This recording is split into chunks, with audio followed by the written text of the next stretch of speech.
Tourism is a powerful economic driver for any city, and it's really no different for us right here in Lafayette. And I'm very excited to have my good friend Ben Berthelot, who's the president and CEO of the Lafayette Convention and Visitor Commission, to unpack all the great work going on behind the scenes that help our community and our culture grow.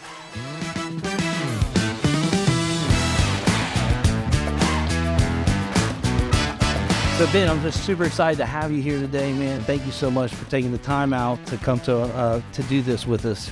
And for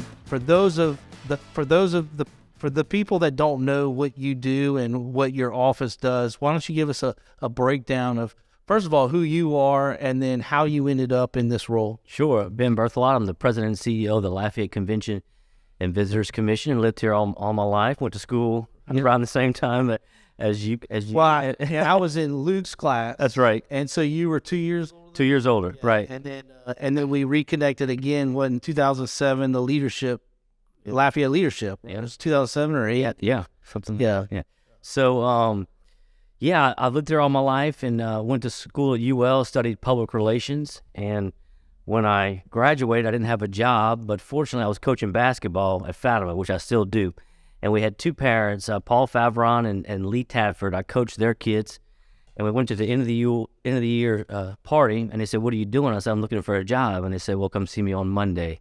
And so I went to Coca-Cola on that Monday, and they offered me a job. Started there and did that for 4 years and really loved it. Did a lot of work in PR and sponsorships and donations. And then when Joey Durrell was running for city parish president, he approached me about leaving my job at Coke to be his campaign manager.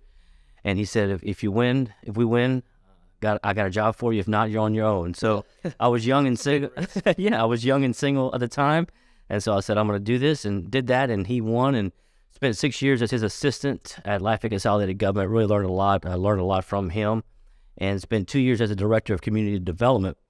And in my job as community development director, we did a lot of work with the arts and cultural scene. Mm-hmm. So when my predecessor, Gerald Bro, announced his retirement after 31 years, he actually approached me and said, "You'd be good at this." I hadn't really thought about it. And so I threw my name into the hat with about 25 others, and been fortunate to be the president and CEO of the Convention and Visitors Commission for now going on nearly 11 years. Cool. 11 years? Yeah. It seems like yesterday. Time flies. And so our job is the marketing arm for Lafayette Parish and the Keaty, and we're funded with a hotel occupancy tax. And now with the short-term rentals are also paying that tax. But if someone stays in a hotel room or a bed and breakfast or a short-term rental here in Lafayette Parish, they're paying a 4% occupancy tax that comes back to us to do the work that we do to promote Lafayette Parish and bring in leisure business, group business, meetings, conventions, and sports, and all those things to be an economic driver for our area. Yeah, so I mean, it's kind of like, and correct me if I'm wrong, but it's similar to like Louisiana Secretary of State office as far as like tourism and.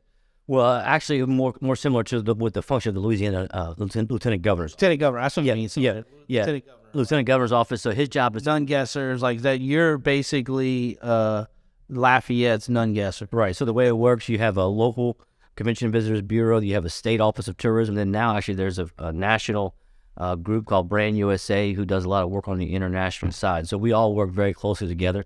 And Lieutenant Governor's been a great advocate for Lafayette and really been a Lieutenant Governor for the whole state. It was very easy to get caught up on New Orleans, and New Orleans is certainly a big piece of our tourism economy and drives the bus, but he's done a great job of bringing in the entire state and promoting the whole region and the whole state for the betterment of the tourism economy. So, I mean, we're in spring right now, and we've got a lot of things happening. Like, so, and before we came on, I was mentioning how much we benefit all of our, because really Lafayette's all about culture, events, food, and there's so many things that you guys are doing to drive that for the economy. Tell us about what's that like, and what is y'all's what's your main mission and goal?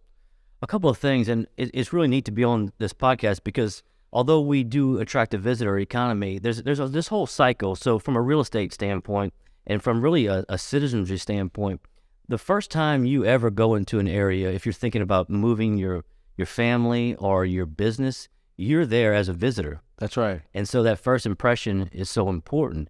And as there's this cycle, as you start off as a visitor, then ultimately you fall in love with the area maybe, and you decide this is a great place to live. I'm going to bring my family here, or this is a great place to to have a business. So that whole cycle is very important, and obviously we're on the side of the visitation standpoint.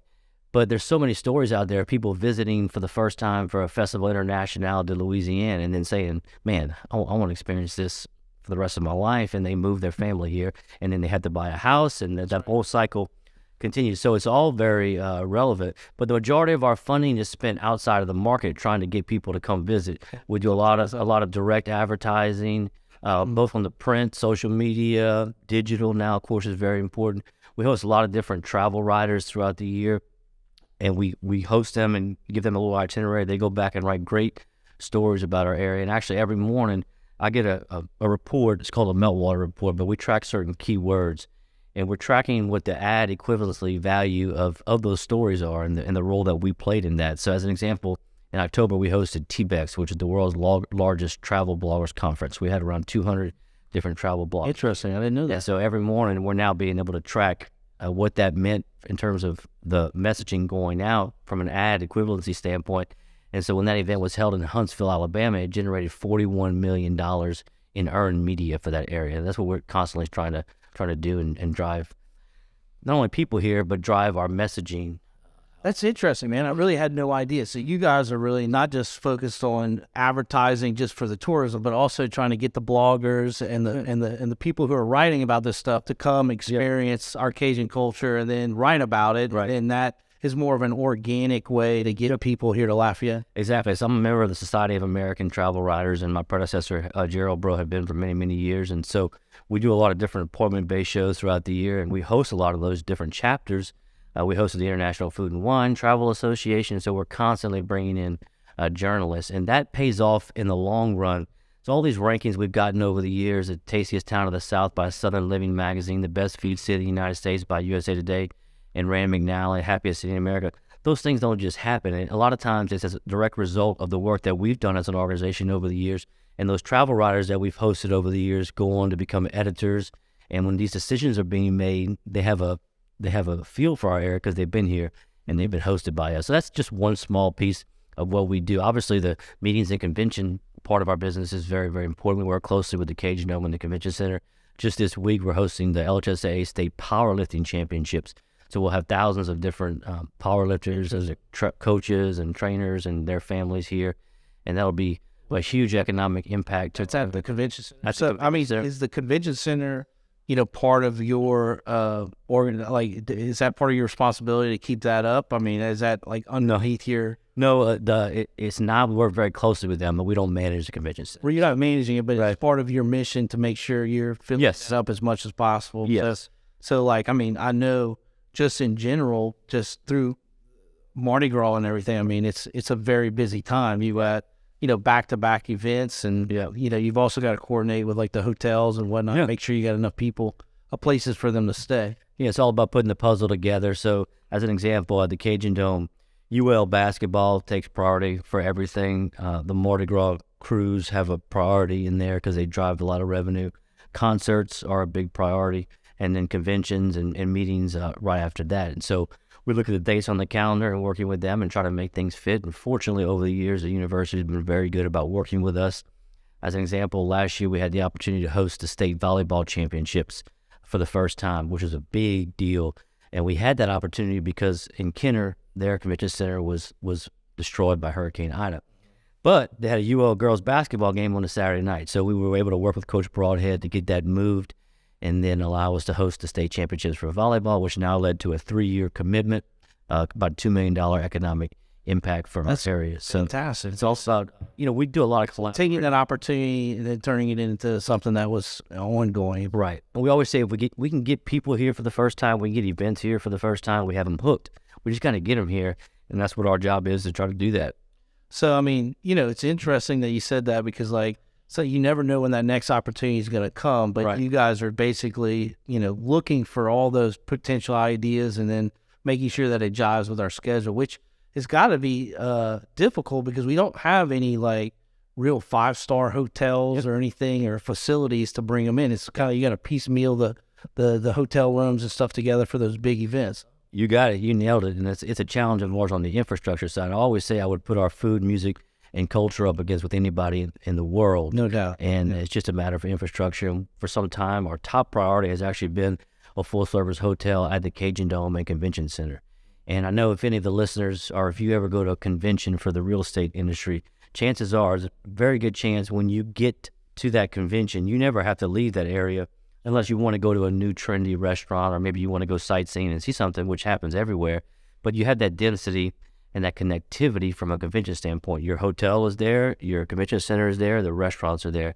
And that's a severe need for us. And we lose out on a lot of different opportunities because the majority of these conventions at least want to have the majority of their attendees under one roof and then flow out after that. So we're able to do some things like provide some shuttles for different events, but there's nothing like having the convention center hotel. So it's been a priority for ours for quite some time. It's a university project, and we're actually very close. I think they'll be releasing another RFP out here in the future to try to get that off the ground. So people aren't just building full service hotels all across the country. You have to have that incentive, I think, in this case, which is going to be the land that the university owns. And hopefully we'll be able to get that off the ground. But it's a very important piece. So over by where the hotel is now, across from the Cajun Dome, Right. You're saying they're going to potentially incorporate expand on that, or possibly just build a separate facility? Well, and when that hotel was built, I'm not sure what the it was before my time, but in an ideal world, we could go back. That hotel would be a little bigger, but also you also want to have meeting space. So what's being proposed is actually on the site of the Cajun Dome in the back left-hand corner. If you're looking at the Cajun Dome going into an event from Cajun Dome Boulevard, would be a minimum 300-room hotel with meeting space. That side. On that side with meeting space. And so then you all of a sudden you have the convention center meeting space, the meeting space in the hotel, which opens up a lot of new opportunities. And the plan, the university master plan for the University Commons actually calls for the doubling of the convention center. But at a minimum, if we can just get that hotel, it'll be a game changer for our area, and then you hopefully will add density. And if you hadn't seen the University Commons master plan by the university, it's really impressive. And it really connects the whole area from Cajun Dome Boulevard all the way from Blackham to Erash Landry, and calls for restaurants and mixed use and all those things. And just recently, the university secured the property of the old Lures. And so it's all about, for the university, how do you merge the campus with the athletics facility? And for us, it's how do you create that entertainment district for people coming into town for conventions. Yes. Now let's talk about that for a second. I know this may not fall under your umbrella, Right. but like the UL's property at Saint Landry, were they able to secure all of the property where the Lord's is, or just like certain pieces? Like, I didn't know if I think they had initially secured the buildings right there on St. Mary, right? And just last week or the week before, they Right. actually secured the rest of the properties, is my understanding. Oh, okay, great. So they've actually now got the rest of St. Landry, Right. Which was a part of the master plan. Like I said, the master plan is very, very impressive. If you get a chance to check it out, called the University Commons. It's really cool. Actually, we should post it. We'll post it on with this podcast, because it's phenomenal. It goes all the way up St. Mary to St. Landry, all the way to Black Coliseum, and then up and over. Yeah. And I think the challenges now that we have is how do you connect that area to downtown? There's been a lot of conversations about that. The university is only, 2 or 3 blocks from downtown. Yeah. And in many cities, they would die for that. Yet there's always been this disconnect for whatever reason. And I think you sort of see that change, and certainly the conversation change around that. And university is such a great economic driver for our region on the academic side, but also on the athletic side. Just this past week, you had March Madness, and the Cajuns were back in the dance. And the earned media just by having your team play in March Madness, it's incredible. It's in the millions of dollars, and we can never afford to buy that sort of advertising. And so that's why the university as a whole, but also university athletics are so important. When our football team was having the success that it did and was in the top 25 for the first time, and the Raging Cajun brand was all over the country. Right. Those sort of things help to play into what we do in terms of identifying. That's interesting, because like we never even think about it, because that's like basically free advertising. Yeah, and exactly. And you can't beat that advertising, because then people start to recognize, oh, well, that's Lafayette, Louisiana. Right. And we fortunately have a great brand. Raging Cajun is the one and only brand. And there's nobody else. There's no other Raging Cajun. So all that ties in. And that's really, over the years, I've been involved in a lot of different, in my role now, it's important that we have a seat at the table on these conversations, things that are happening downtown, things that are happening at the university. And fortunately, there's a lot of collaboration. You don't see it all across the country. From the economic development side, we work very closely with Mandy Mitchell at LEDA and Warren Acadiana with Troy Wayman University, the mayor's office at Consolidated Government. The mayor just started a little economic task force where we meet 1 or 2 times a month, just as leaders of our organizations, to make sure we're not operating in silos. And that collaboration is something I think that is unique to our area, but it's also very important. Well, so you mentioned so you have I know you've got your hands in a lot of different things. You're involved in a lot of different meetings, even though it doesn't necessarily directly pertain to you. It all pertains to Lafayette and like the betterment of our economy.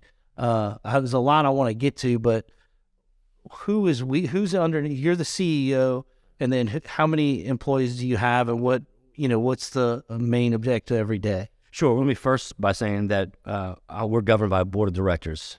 Very fortunate to have a great board of 9 men and women who are appointed by different authorities, and ultimately the city council does the parish council does the final reporting. So the board of directors hires my position, and thankfully they hired me 11 years ago, and I'm very grateful for that. And then I manage a staff. Right now we're at about 13 people. So we have a sales team that goes out and try to secure meetings and conventions in the sports market, which I want to go talk about a little more as we move forward, because the youth sports market is a very important piece of our business and the fastest growing piece of our business. In what way? Like the youth sports, you're saying? Like just travel teams and stuff? Exactly. In 2014, when the citizens of Youngsville and their leadership had a great vision to build a sports complex, and the citizens taxed themselves to make that happen, that changed the game for us. And then 2 years later, Broussard Sports Complex opened into the same thing. You had improvements to Pelican Park. Now you have improvements to Scott Park. Just recently in Crowley at Miller Field, you now have turf on those fields as well. And so all that now creates the infrastructure and the foundation for us to go after even larger events. And the summertime used to be one of our slowest times of the year because of the heat, and we don't have many festivals during that time. But once those sports complexes were built, it really changed. So July, as an example, over the last 2 years has been one of our highest months of the year.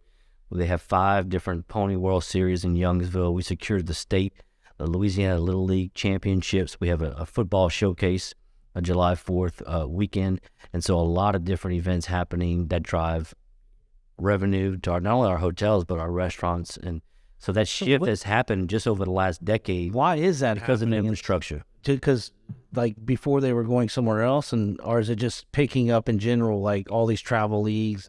It's a combination of both. I think travel ball in itself has picked up over the last decade, but also if you don't have the facilities, they're just not going to play so well. Right.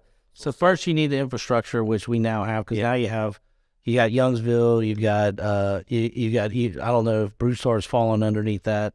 Broussard has been huge for us, Youngsville, and then, as I mentioned, Pelican Park, but also Mayor President Gilroy just announced $25 million of investment at Moore Park and at Brown Park. Right. So that's not going to be competition. It's going to be a complement.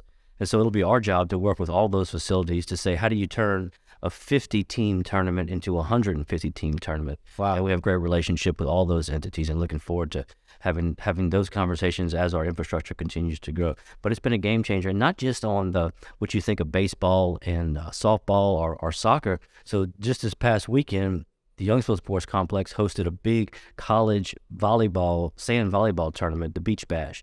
And that event's going to continue to grow, and I think they're going to do it again next year. So all those things, without infrastructure, you don't have nearly the opportunities that it's just not even possible. Right. So think where we would be without the Cajun Dome and the convention center. Right. And there are communities that don't have those facilities. So, and something else that changed the game a little bit was when the casinos started popping up in Louisiana. So Lake Charles, as an example, they now have over 1,000 rooms right there between L'Auberge and Golden Nugget from a meeting space standpoint. Obviously, New Orleans can host anything. They're at a totally different level. But Shreveport has casinos, and they have the convention center with a nice full-service Hilton property on location. And so that's really changed the game from a competitive standpoint. And so instead of 2 or 3 cities where these large conventions would rotate, when the casinos came about, it changed the game. And so that's why it's very important for us to compete at the convention level, for us to get that full-service hotel and help to get us back in the game a little bit. So yeah, we'll go back to the hotel. Yeah. Like so, you were saying, so you got your staff, and and then So sports has been played a big part of that. and that falls underneath our sales team. We have not only It's because they're going out to different conventions and stuff, trying to pull these people in. Like you have a booth or something like. Yep. It's a lot of appointment-based shows, kind of like speed dating in some aspects. But I want to mention, How do you pull those people here in the middle of July? Like, it goes back just to infrastructure, and then because other that's people what just don't have the same facilities that they could host. I mean, others have it, but also our location is great on the I-10, and so we're able to draw from Texas and all the way up the corridor. But you have to have the infrastructure to start. But one other example of that would be our team goes out to, as you mentioned, goes out to these different conventions and meetings, and we have appointment-based shows. So we've been working probably for 4 or 5 years with USA Boxing, and we just announced we're getting the U.S. Olympic trials in December, which is going to be probably the most prestigious event we've ever had. No kidding. So it's just like Trials for boxing. yes. That's So awesome. so just like your business is relationship business is very much the same in our business and any business where you have to have those relationships, you have to have the infrastructure, and there are times when those things come together and you can make great things happen. And so those are always the type of events that we're trying to secure, especially on what we call need dates. So the spring and summer are always pretty busy with our festivals and our sports and our youth sports, but December is a slow time for hotels. November is a slow time for hotels. And so when we got the LHSA State Volleyball Championships, that's a November event. This USA Boxing and the Olympic trials is going to be in December. So now we're really focusing on what are our need dates, and particularly Sunday, Monday, Tuesday during the week. It sort of flipped since I started. When I started, and the board hired me, they said, "Look, at the time, oil was $100 a barrel. Our economy was rolling, and so during the week the hotels were being filled, and on the weekends there was a gap. They said, we need you to fill hotels during the weekend." That sort of shifted now. 10 years later, we're really filling a lot of hotels on the weekends, and they want us to go after more midweek business. And so that's where a convention comes in and is very important, because you got people coming in for 3 or 4 nights during the week during need time. So that's what we do on the sales side. The other piece of our organization is the communication side. We have 3 or 4 different people. We just added a social media manager. She's doing a great job, and that's a position that 10 years ago nobody was really talking about, and now everybody's trying to add. And so they really direct all of our advertising efforts, all of the journalists and the PR that we do. And they do a lot of different shows throughout the year, meeting with folks. And then the last piece of our business would be the group tourism side. So we have 2 people actually dedicated to trying to get the big buses in town throughout the year. And we do a great job doing that over the years. And so what happens is nobody's coming to Lafayette on the bus for 7 nights, but they're going to places like New Orleans and Natchez and Stopping in. and so we're trying to get 1 or 2 nights outside of New Orleans, and we've been successful being able to do that. Who are those people? Like in the buses? Are they? Because I've run into people like coming down here specifically, I would think, for the Cajun culture, like people from France, Canada. Right. It seems like they're coming directly here, but are they traveling through, or is it like a tour of United States, or what? It's a combination of, so the buses in particular, you have people who, for a living, tour operators we call them, do that for a living. Their job is to get people together to go to different destinations, and we meet with them throughout the year and try to get them to make Lafayette an overnight stay. And because of our location in New Orleans and our affordability, we're a very affordable destination. You don't have parking, you don't pay for parking. All of our festivals are free. Places like Marcus Park are free. And so from a tour operator standpoint, when you're operating on a thin margin, all those things are very important. But you talked about the international visitor, and through our group tourism office, we also cater and try to get international visitation. And that's something that has really grown. Prior to COVID, Louisiana had led the country for 3 straight years. We were 1, 2, and 3 in international growth. And so that's something that we try to do. The great thing about international visitation is that when you come to the United States from a different country, you're not coming for 2 or 3 days. You're coming for 2 weeks. And so we have a greater opportunity to get somebody to come on an international visit because they're in the South for 2 weeks, and the music is very poor. There's a little music trail they call the Americana Music Triangle, but Nashville all the way down to Cleveland, Mississippi, Lafayette, of course, New Orleans. There's a little hotbed, multiple shows, Alabama. So there's a little triangle of music where music followers and people who want to hear the music travel internationally, and we're a big piece of that. Oh, that's great. So it goes up like all the way to Nashville, down like the Mississippi, like Memphis and stuff. Yeah, the blues, and then come in to get to Cajun and Zydeco, jazz, and New Orleans, and That's really cool. So a lot of those people are coming from overseas, flying in. There's a tour company that's taking them on like a music tour. yeah, could be a tour company or it could just be individual travel. Yeah. And so we're working to secure both, and a lot of times that requires having contracts with different hotels because you have the currency issues, and so our group tourism salespeople, and usually you may know Eugenie Mitchell. She was Douillon, but she went to the St. Thomas More graduate, and so she has that for us. And we also run our visitor center on the Thruway, which 30 years ago was the only way you could get information about an area was to pick up the phone and call or stop in at the visitor center.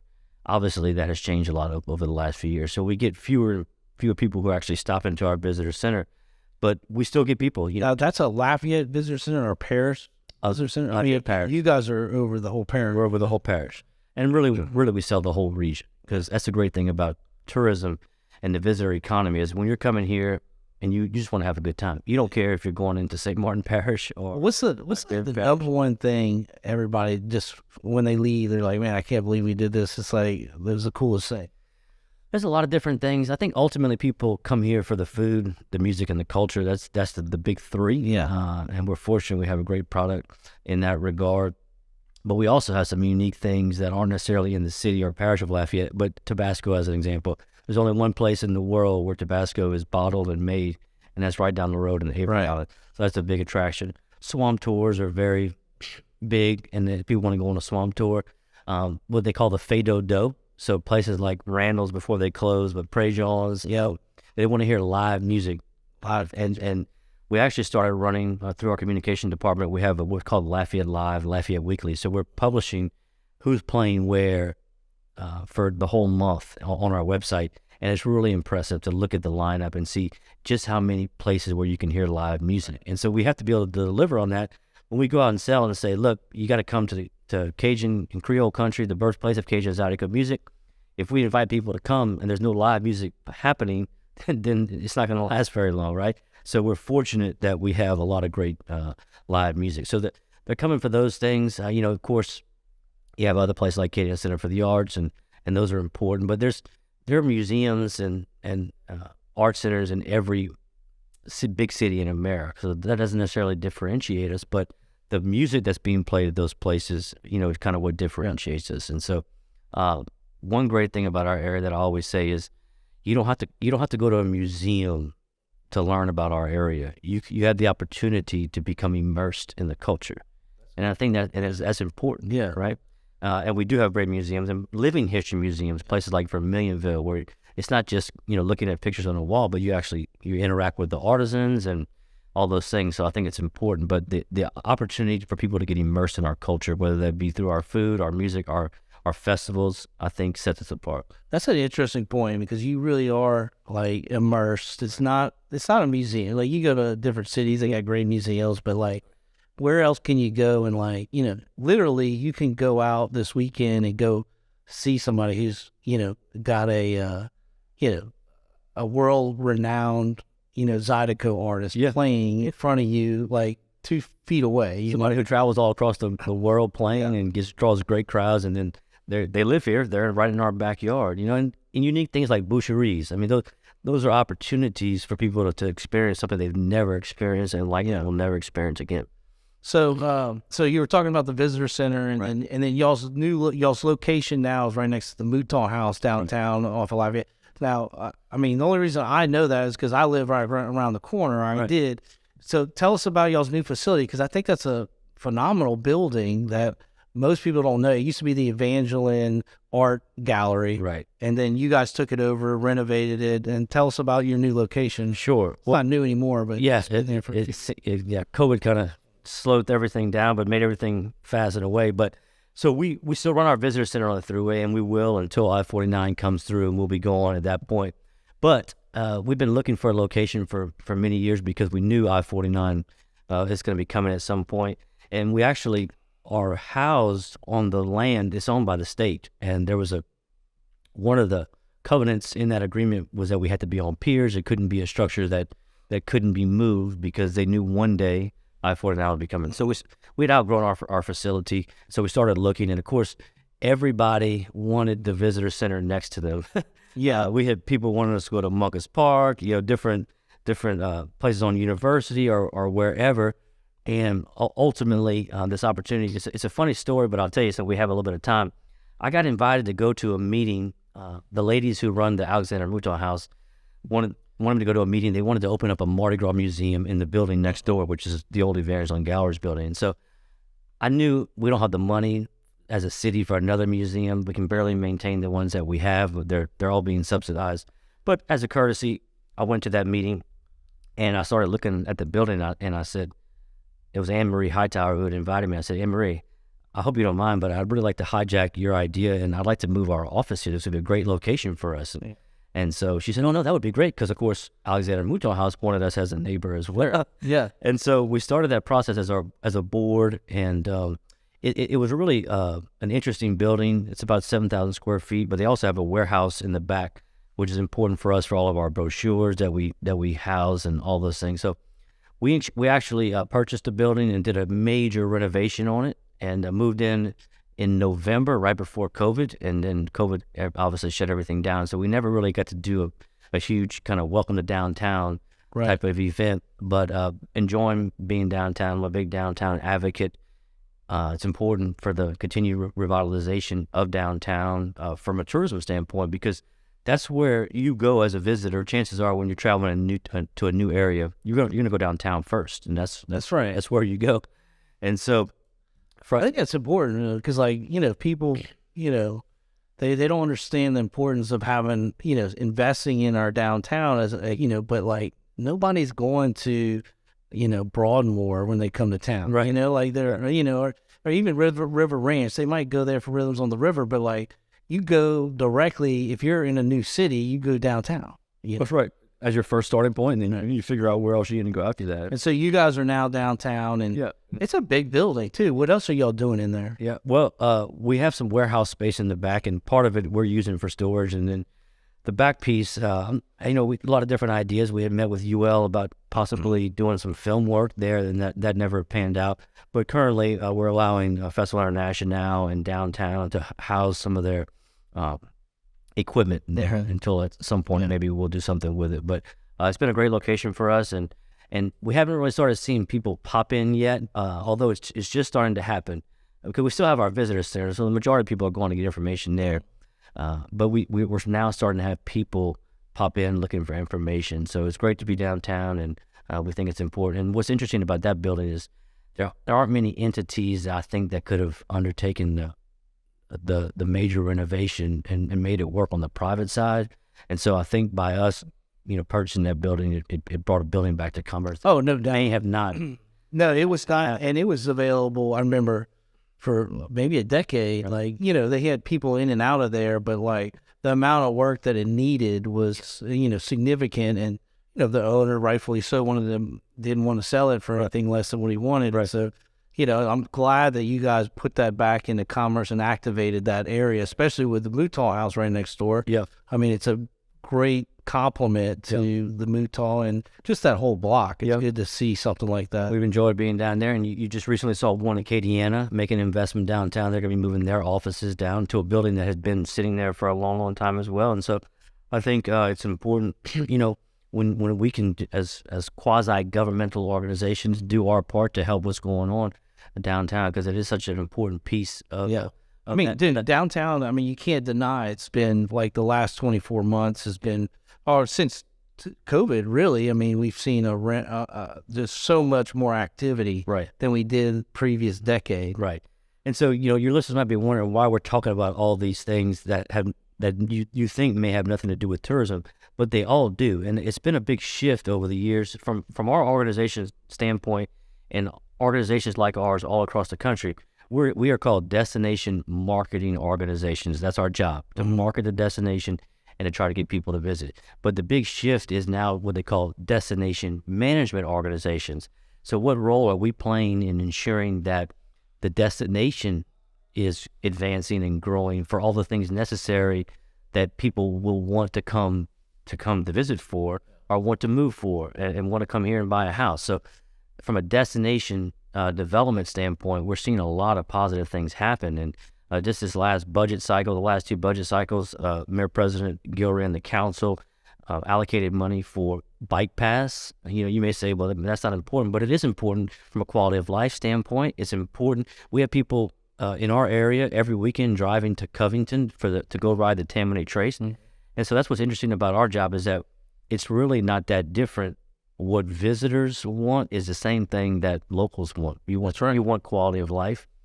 And you can really see destinations across the country that have made investments in a lot of the things that we're talking about, and overnight they become the hot destinations. So Louisville, as an example, over the last decade or so, has really become a hot community on the convention side. Well, that all started with them putting a convention center and a convention center hotel in their downtown.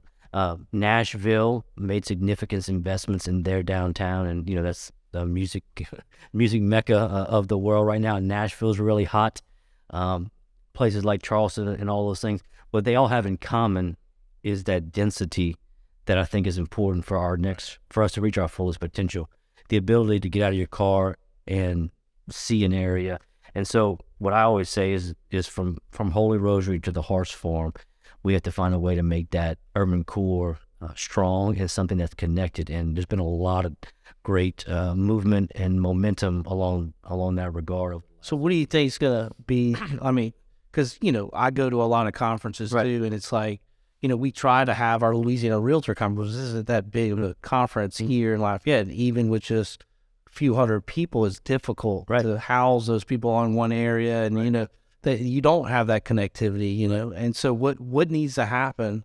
Where do you see it going, and how long is it going to take? Well, we've seen a lot of different movement, but quite honestly, what I think needs to happen, and you're starting to see that, we just need to see activation of a lot of these plans that have been on the show. So we have the plans. Yeah, I-49. Let's start with that. I-49 is going to be a great starting point when that happens, because it's going to take all the traffic off of the Evangeline Thruway. The plans that you've seen for that area is going to be a grand boulevard underneath. That's going to all of a sudden allow for connectivity underneath the interstate. So you start there at Holy Rosary. Those plans are now moving forward to revitalize that. And then Marcus Park, obviously, that's thriving. The University Commons plan that we talked about earlier, how do you get that off the ground? If the Performing Arts Center lands there, and I know that's been very controversial conversation, but it is where at the University Commons plan, which is the university, which is going to either be, because they could end up anywhere from downtown all the way to the Cajun Dome area. So nobody knows where it's going to land at this point, but there was a RFP for proposals, and the university was the only organization or entity that submitted a RFP with free land. So whether or not that happens or not, it's getting the University Commons plan off the ground, which includes that hotel that we mentioned earlier, improvements to Cajun Field that are going to happen. So you're starting to see a lot of momentum. The oil center redevelopment, which is a piece of that. I mean, Oshner's is spending a lot of money. If you get the Hyman Center moved to a different location, that's gonna be another piece of that. And so I think we have a lot of momentum, and it's just a matter of continuing to move forward. We have great leadership in the legislature right now. We have one more year with Senator Cortez in his key position, and Representative Stuart Bishop. And so I was just meeting with them a couple weeks ago with Stuart, and just the opportunity for us to have a significant windfall of capital outlay money. All those things, the alignment is there, and we just got to capitalize. And I think we're doing a good job of doing that. I mean, the ARPA funding that came in, a lot of these opportunities that we talked about are once-in-a-lifetime opportunities, and just a matter of executing, and I think we're seeing that happen. And so all those things, when they come to fruition, will be the start, in my mind, of building that density. And I think just getting people to understand, like you talked about, why is it important to invest money downtown? Well, from a business recruitment standpoint, and to get the workforce, these young people, they want to live in a downtown area and that density. They don't want to have to get into a car and travel everywhere. And so all those things is, like I said earlier, it's that cycle that you have to build. And I think we're in a good place right now. It's interesting you said that, because, like, we've been knowing this. Actually, Lafayette, when you were working for Joey Durrell, they did a study on downtown in 2009, and then they updated in 11. Right. And the demand has always been there. But even today, people, now that we have filled up every residential complex that's now downtown, people are still saying, well, people want to live down there. I'm like, God, there's no question about that. Right. Like, there's a fact. Like, the demand is there. It's just we've got to provide that infrastructure. Yeah. And then, downtown was a little bit different than what we're dealing with now, like on the like St. Landry corridor and stuff, because, really downtown we already had, like, starting with tsunami. Yeah. Then, it was a catalyst to restaurants and bars downtown. Right. But then, which is unique, we needed the residential component. Right. But now we can actually build that residential component and then bring in the restaurants and everything to follow, which is a little bit backwards the way we had it downtown. And yeah, and to go full cycle again. So from a tourism standpoint, the energy that you see on a Friday night downtown live, how do we create that 24/7, 365? And so if we have a visitor coming in on a Monday night and there's nothing to do downtown, well, that doesn't put us in a great light. And so that's why all these things are so important, is that we got to be 365, 24/7 with the activity, and everything that we've been talking about helps in that regard, and it helps to make us a even more desirable location and helps us to be able to reach our fullest potential. So how did y'all make it through COVID? I mean, that must have been, terrifying when your goal is to bring in tourism and that just stops. Like, I mean, what went through y'all's head at that point, and how you were gonna move forward? No question. The tourism industry was shut down, the hardest hit industry overnight, March 15th, 2020. And a couple of things that helped to save us. It started with in May, and when the governor at the time, he started a Resilient Louisiana task force, and he had different, hospitality was one. He had different sectors, but one decision that he made during that time was to allow for youth sports to continue. And I think that was I forget what phase we were in, but let's just say we were in phase 3 at that time. When he allowed that, and it made a lot of sense because youth sports were happening outdoors. You had, by nature, if you're playing first base, if I'm playing first base and you're playing second base, we're socially distanced, And so when he allowed that to happen, youth sports saved us during the summertime. It could have been a lot worse. We did lose about 1,000 hotel rooms during COVID, but really that was a big decision that helped to save us. And then, unfortunately for other areas, there was a hurricane that hit in August of that year, which really drove a lot of traffic to our area. So we still did receive, it was a tough year for our hotels, but it could have been a lot worse had it not been for the youth sports being allowed to get to the Laura? I think that was Laura in 2020, and then the following year we had Ida. And so anytime a hurricane hits, just the nature of any disaster, people are going to flee that area. So they come to Lafayette. Not only do they stay for a while, but also all the utility crews, all of the contractors, the insurance adjusters, all those people make Lafayette their base. And so that helped to save us. And then I was on the restaurant side. The restaurants really did a great job of being creative, and we tried to help where we could through our Eat Lafayette campaign. But the way they were able to shift immediately from... So that was y'all? Eat Lafayette? That was your campaign? We run Eat Lafayette. Okay, I didn't. We can talk about more about that if you want, but that's a great campaign, encouraging people to support our locally owned restaurants. But so the restaurants pivoted, and I think they did a great job of doing that. And so many of them were able to survive. And then, like I said, the hurricanes kind of helped everybody out. But we fared a lot better than others. And I think it's like anything else.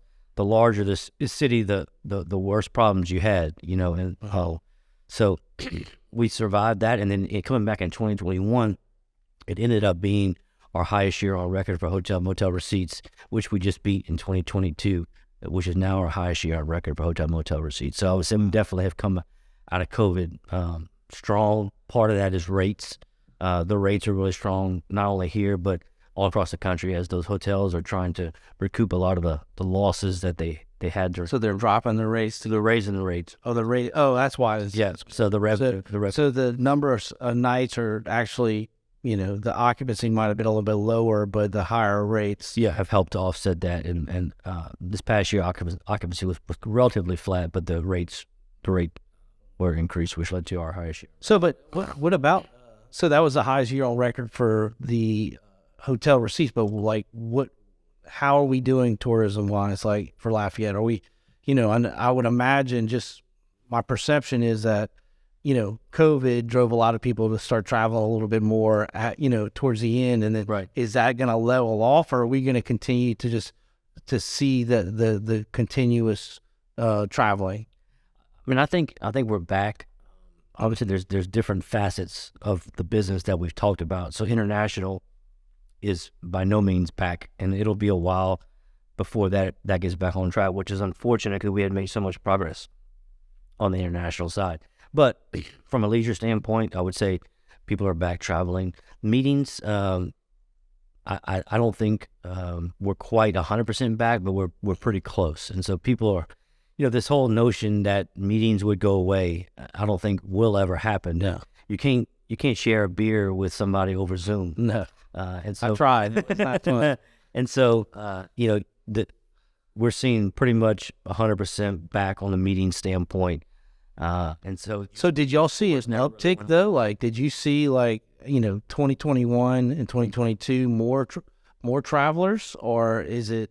Are you just trying to get back to where you were in 2019? Exactly, that's been the benchmark. Everybody's trying to get back to where they were in 2019. So and I would say we're back to where we were in 2019. Okay, if not higher. And I mean, you've got some big events coming up. Yes. I mean, and you would imagine. I mean, my perception would be like Festival International is going to come back tenfold the first year after 2 years. I didn't know how last year did, but this coming year, I think it seems like it's got a great lineup, and they're going to have just as many people here. It would seem like. Yeah, I think all of those are back. Festival's going to be big. We helped. I didn't mention to you earlier, but this is the bicentennial of Lafayette Parish during 2023, and so we're working very closely with the bicentennial committee, and we're actually helping to bring Lauren Daigle here on the Thursday night, which is going to be great from a hotel standpoint. Thursday's always a little slow. She's Thursday. I thought she was closing it out. She's the headliner Thursday. She's the headliner Thursday, as far as I know. And so that'll be good. But the bicentennial, all throughout the year, different events that they're highlighting, and you can visit, either go directly to our website, LafayetteTravel.com, or Lafayette1823.org. So it's a great opportunity for us to celebrate our history, our culture, the things that we're known for, our food, and a lot of the people who have helped to make that happen throughout the year, and they're doing a great job on that. And so the festival will be a piece of that, and a lot of different events happening in the spring. So it's, what I've learned just in this podcast is it's not just the festivals, it's not just the events, it's also the sports component and the infrastructure that's really helping drive that, which ultimately matters to all of us in business here in Lafayette, because, eventually, there's got to be an exponential growth to having one person come stay one night in Lafayette. They're going to spend money in doing other things that, the multiplier effect. Yeah. We just had a guy come in to do our board commissioned facilities report on the sports side. So he came in this summer, and really there weren't a whole lot of surprises, but we scored very well on the outdoor facilities that we talked about, places like Youngsville, Broussard, Pelican Park, what's going to be happening in Moore and Brown Park. But where we were very weak is on the indoor facility side. So we have Youngsville Sports Complex, which the indoor facility, which is great, and we've hosted a lot of major events there. But he really identified a gap, and so those are conversations that we're starting to have now. In Monroe, they just announced a 120,000 square foot building, and so we're starting to have those conversations now on the appetite for a possible indoor sports facility, which would be another game changer for our area. So it's those things that we're always looking into the future for, and see how we can continue. The great thing about what we do is that it's new money coming into the area.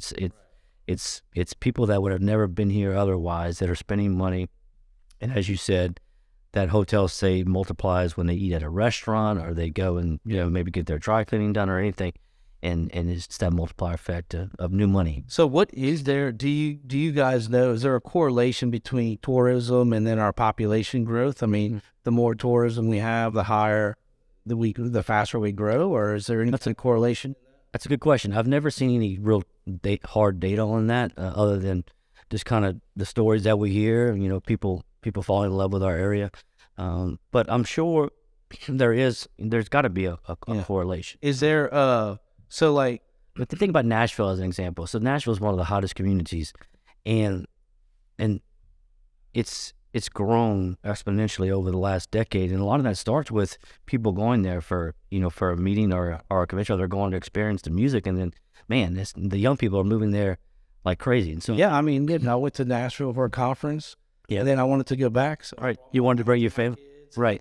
Like it was a thing. Same thing in San Diego. They had the National Association of Realtor conference. San Diego's an amazing town. Like I never even would have gone there if it wasn't for that conference. Right. Because my perception of California is not, it's just not the same as San Diego. Yeah. So that's a good point. Like, it spurs on more interest the further you get into it. And how do we replicate that? And that's always on top of my mind is how do we get Lafayette and our region to be the next hottest city that, Nashville wasn't. Well, you start doing hay rides downtown. Pedal pubs. So, but a lot of that starts with infrastructure, and then you get people to fall in love, with the area, and then that's what leads to growth. And we're doing it. Like, that's where the collaboration comes in that I talked about earlier. And I talk weekly with Mandy Mitchell and Anita Begno and Troy Wayman and the mayor. And so it's like I said, we have some good synergy right now, and I think we're in a good place, and we just got to keep moving forward. So if somebody in Lafayette is interested in, providing something for tourism, like, what is there resources for them to approach you guys to maybe help get their word out if they're doing a bed and breakfast or something like that? Absolutely. So we're actually a membership-based organization, which we don't talk about a lot because it doesn't drive any revenue. It's like $150 to be a member. It's not about the revenue for us. It's more about getting people understanding what we do. And being a part of that, and how that's what this, really honestly, a lot of our staff here was like, man, look, we've seen it, we've heard it, we've been to a visitor center, but like, what do you guys do for the community, and what does that membership provide? Is it, and who would be a member? So for $150, it gives you access to our website, our publication. We do a bi-monthly, what we call Alon, is our visitor's guide. So when somebody comes in market, they're going to pick up one of those and see what's happening. See where they can go eat, see where they can stay, all those things. Some of those decisions. Every quarter, yeah. Every quarter, we publish another one. It gives them access to our website, which we, get about 1 million views a year on our website. And so. Access to the website, like so somebody's a member can actually advertise on it or something? Well, a lot of different factors. Let's just say from an event standpoint, as a member, you get access to what we call our extranet. So if you're a restaurant or a festival or any kind of tourism partner, you go and you can upload pictures, you can upload in all of your events on our website. I see. So y'all's marketing the events. So it's what we call like product development. So we're only as good as our product, and it's very important for us to know, what's going on. Unfortunately, we can't know every single thing that's happening. That's why our membership is important, because we want our members to keep us updated of what's going on. So that's just one small piece. We have a monthly membership luncheon where you're around your counterparts in the industry. We average 50 or so people who come to that, and it's a good opportunity for us to talk about what we're doing. And most of those people that are members are hotel owners, restaurants, attractions, Cajun food tours, as an example. It could be somebody who's trying to get some of that business, a printing company maybe. Right. It's a wide variety. But at the end of all of our membership meetings, we call announcements from the membership. So you have a minute or two to talk about what's going on at your organization. And so that's a great opportunity for people to get their messaging out and get their. So we're membership based if anybody's interested in that. And then, we obviously do stuff for our non-members, but I just want to briefly talk about our Eat Lafayette campaign. It's going to be in our 19th year. Started off as a 2-week campaign with 18 restaurants, has grown to a 3-month campaign with around 200 locally owned restaurants participating. And for us, it's all about getting people to understand the importance of supporting our locally owned restaurants. And to be honest with you, I never even understood it until I got in this industry. I use the examples that, we'd go to vacation in Destin and we'd go eat at an Applebee's.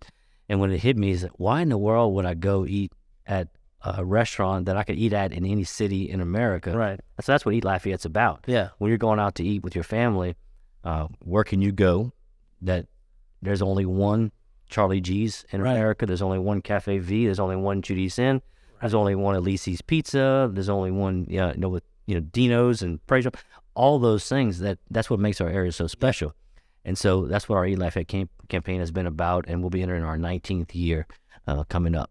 So that's awesome, man. Pay attention to that. And I think, just growing up here, like, we appreciate food so much. Yeah. Like, I would never, nothing against the chains. I just, it's not something I would even consider if I got to eat. I mean, I tell people, I'm like, look, if you're coming to Lafayette, you're going to eat the best thing you've ever eaten before every meal. Yeah. We're going to go, It's true, and I'm glad you get it. And we're trying to make sure everybody understands that. Unfortunately, if you go on these social media sites about foodies of Lafayette, whatever, and I always get a chuckle out of it. Somebody will say, "Where should I go eat tonight?" And they'll say Texas Roadhouse or whatever.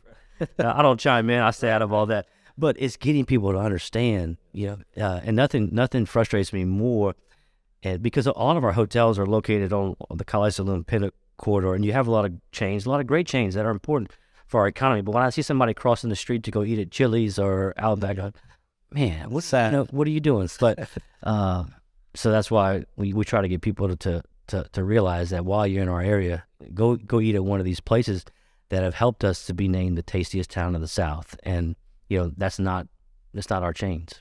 Well, man, if anybody wants more information, how are they gonna? Where can they get information about the membership and just to come by your visitor center? Certainly want to encourage people to check out LafayetteTravel.com. We have a lot of great information. We have itineraries. If you're somebody who has said before there's nothing to do in Lafayette and Acadiana, I want to challenge you. Itineraries, like some different day trips. I want to challenge you to go to our website and look at all the events that are happening. Look at all the live music that's happening. People can reach out to me directly. Ben at LafayetteTravel.com. But like I said, we have a lot of great events happening in our area. You can access that on our website. A lot of great momentum, and we're just glad to be a part of it. And I appreciate you bringing me on so we could tell a little bit about what we do. Ben, I can't thank you enough because, we all benefit from all your hard work, and we know there's a lot of stuff happening behind the scenes, and to be, to have that person lobbying for our culture and, our tourism and our businesses, it means a lot to us. So on behalf of everybody from Lafayette and our team, thank you for everything you guys do, and thank you for being here today, bro. Thank you, man. Good seeing you.